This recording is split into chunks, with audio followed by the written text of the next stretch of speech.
Hello parents, in today's video I am going to be talking about sex after having a baby. So if you're watching this, grab your partner, sit down, get some popcorn, and let's talk. My name is Kasandra Sison and I love talking about and reviewing baby and parenting products and topics. So if that's your thing and you end up liking this video, give it a thumbs up. Subscribe to my channel and hit the little bell so you're notified when I release new videos. Also, if you want to follow me on my motherhood journey, follow me on Instagram. So a few things I want to throw in before I start diving on in. This video is not for kids.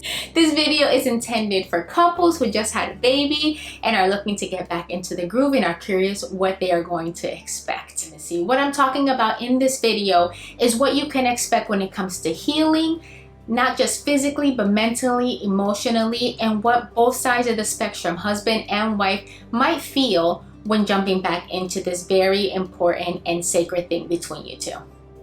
I will be talking about 4 different things today. First, what to expect after you give birth. Second, don't forget about your partner. What to expect after you're intimate for the first time. And 4, my advice to you as couples. So you gave birth, either you had a vaginal or you had a C-section birth. And honestly, those first few weeks, intimacy is not even on your mind.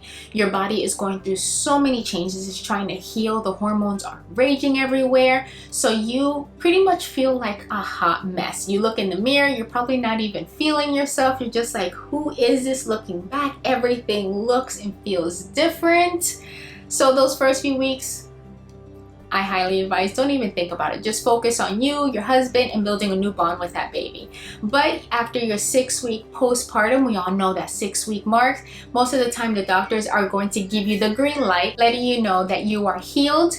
And if you're ready to get intimate again, you can. Just because you hit that 6-week mark and you got your doctor's approval saying you've healed, doesn't mean you've healed all around to jump right back into it. I know for me, when I had my 6-week checkup for my second delivery, I still did not feel all that great. To be honest, our first attempt was about 3 months later. And when I put polls out on my Instagram and talked to other moms, that was actually more of a reasonable amount. So if at 6 weeks you're given the green light and you still don't feel up to it, that's completely normal. Don't rush it, take your time, and keep on with the healing process. There are moms who have traumatic births. At 6 weeks, that story is still so real. And depending what happened throughout that time, your focus on throughout this time might actually be mentally healing, maybe finding a therapist, talking to them, learning to heal and deal with that first before even thinking about becoming intimate again. Throughout your postpartum healing, if you feel like you are experiencing postpartum depression, do not be ashamed or scared to speak out. Please visit your doctor, let them know what you are feeling, everything. Reach out to a friend, reach out to your parents, somebody who can lend a hand. Find your person and communicate, hey, I'm struggling mentally with healing, and that is okay. You are safe, you're in a safe space, and there's so many things out there to help you. So make sure mentally you are healing, you are in the right spot, and just focus 100% on that first before you start focusing on anything else, anybody else, even the baby. Everything comes second to your mental health. So make sure to keep that number 1, because happy mama, happy baby, happy husband, happy home. Second thing, do not forget about your partner. This was actually something that hit me harder for my second daughter than my first. The C-section, we knew we were going to have it. My daughter was breech, she didn't turn around, and she came early. So we missed the appointment to try to get her to flip. So we knew for a fact we were gonna have a C-section, and it was a little bit more planned. For my second daughter, I had an unmedicated natural birth, and that wasn't by plan. My daughter just flew out. It was 4 hours altogether, and because of how quick she came out, it did not allow any time for an epidural and to ease my way into labor. It was hard, crazy fast, and with this one, it was very emotional for my husband as well. He was taken back because it was such a raw experience to have, a beautiful experience. I've absolutely loved it, but completely intense. So he witnessed a lot. He had a child too. He experienced that too. And it might have been traumatic for your husband to have seen what he saw with you giving birth. Not saying it's not beautiful, but it is a lot to take in. So they also have to digest everything that happened to you, everything they saw. They have to heal as well. For me, I bled a lot because of how fast my daughter came out. It took him a little bit to understand I am safe. And for that moment, he was extremely scared, thinking something was wrong and I was gonna be hurt. About like the 2.5 mark, when I was already, I'm like, okay, I'm ready to dip my toe in. I noticed he was more resistant to me. And I asked, I'm like, do you find me pretty? The normal worries that go through a woman's head. And honestly, it wasn't until I asked him like, hey, what are you feeling, that he finally opened up and said he was scared. One, he was scared because he thought he was going to hurt me after he saw everything that took place in the delivery room. And then second and foremost, he was scared for us to get pregnant again. We only have 2 children, but he does have 2 children prior, and we don't want any more. We're good. We are definitely good. So it was nice to communicate, and honestly, I forgot that he's there too sometimes. We get caught up that, oh my gosh, we went through everything, but so did they. So don't forget your partner.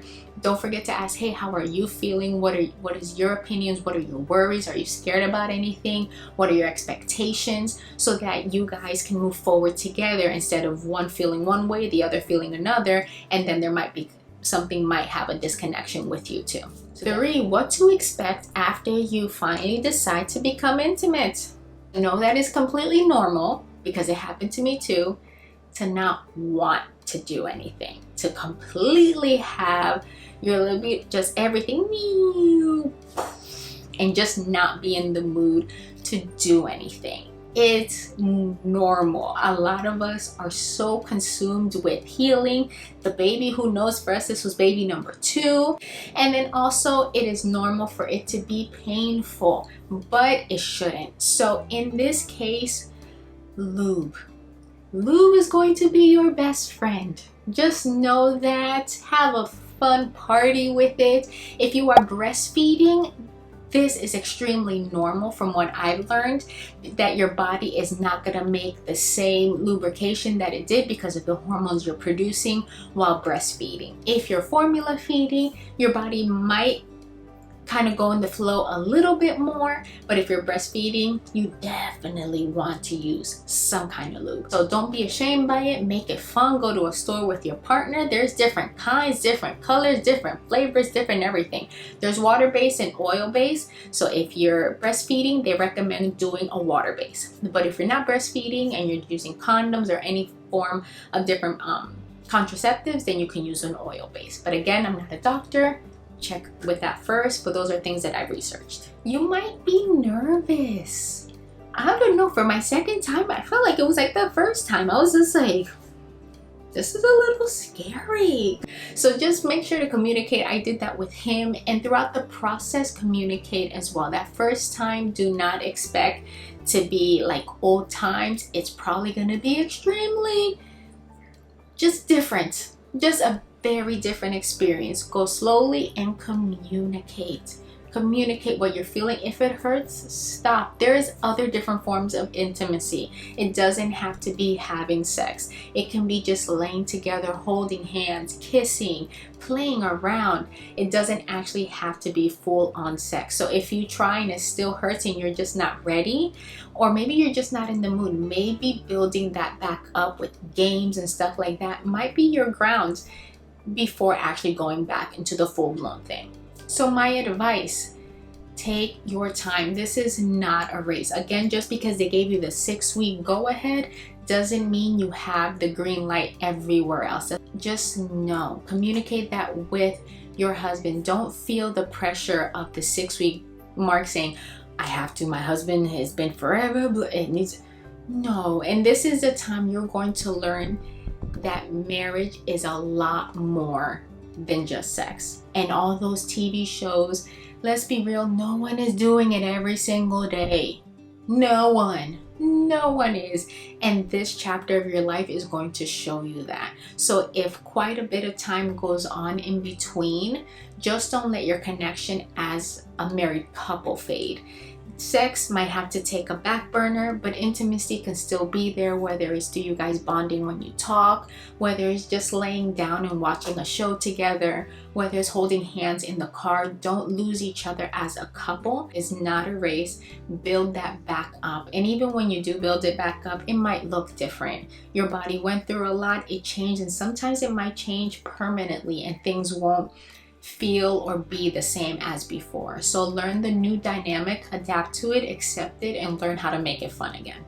Make sure to communicate your feelings when it first happens. Talk the whole way. If something's hurting, say it hurts. Husbands, partners, take initiative to be present in the moment, not just in your own head, and look at your partner. Sometimes they might want to be strong for you and kind of just because they want to make you happy. But if you see that she's squirming, squinting, and not in the happy way, take a back seat and just kind of unwind and say like, hey, let's see, let's try something different. Let's try something new. Moms, take some time to fall in love with the new you. You have a new body, it looks different. It might take you a little bit more time to look in the mirror and accept what you see. I know for me it did, because my belly is 2 times baby. Breastfeeding, these look a lot different than it does when they're not being used as food supply. So when I look in the mirror, it's somebody completely new. So I had to put myself on a small little workout routine, start eating a little bit healthier just to feel good about myself first. And when I started to look in the mirror and be like, dang, these stretch marks show that I gave birth. And who cares that these might be a little bit different size? I'm doing something amazing, but they're still hot, and my husband finds it hot, but now I find me hot, and that's what matters. So take some time to like feel yourself out first. Learn to love the new you, and so that when you're deciding to get intimate again, you are having fun with it. You're not worried about, how do I look like this from this angle? Or what does it, or what does this, or what you don't want that, because then it's just not going to be fun. You're not going to enjoy the experience. So if you need a little bit of extra time to work on you first, do it. I did it. Another thing, don't feel bad to schedule time to be intimate. Finding time to be together can be very hard. There's nothing wrong with scheduling some time to have fun together. So if that's what you got to do it. Have fun. Go on a date. Do some crazy stuff. I have a few things in my mind I want to plan. We're about to start our dating time again, so I'm excited. But don't be ashamed to schedule time. It's completely cool, completely normal. We've done it. We do it all the time because we can't. We just have a busy life. We own it. So final thoughts. Mamas, you are amazing. Your body is beautiful. You did an amazing thing. You created and brought life into this world. Can we just take... Yes. Yes. There is nothing, no one can tell me. After I birthed my 2 girls, I walk on water. Nobody can tell me anything. You did a beautiful thing. Learn to love your new body, adjust to your new body. It is amazing. Build a new relationship with your partner, communicate, see what's going on with him. Take your time and have fun. I hope you like this topic. There's still so much more that goes into it. So if you like this video and would like me to make another one like it, drop some comments below or message me. My email is there if you want to stay private of things you would like me to discuss, and I'll be more than happy to do so. But I hope it helped, and if it did and you want to see more, please consider subscribing, giving this video a big thumbs up, hitting the bell so you're notified, and follow me on Instagram for my momhood journey. See you soon, and if no one's told you, you're an amazing parent and you're doing a great job.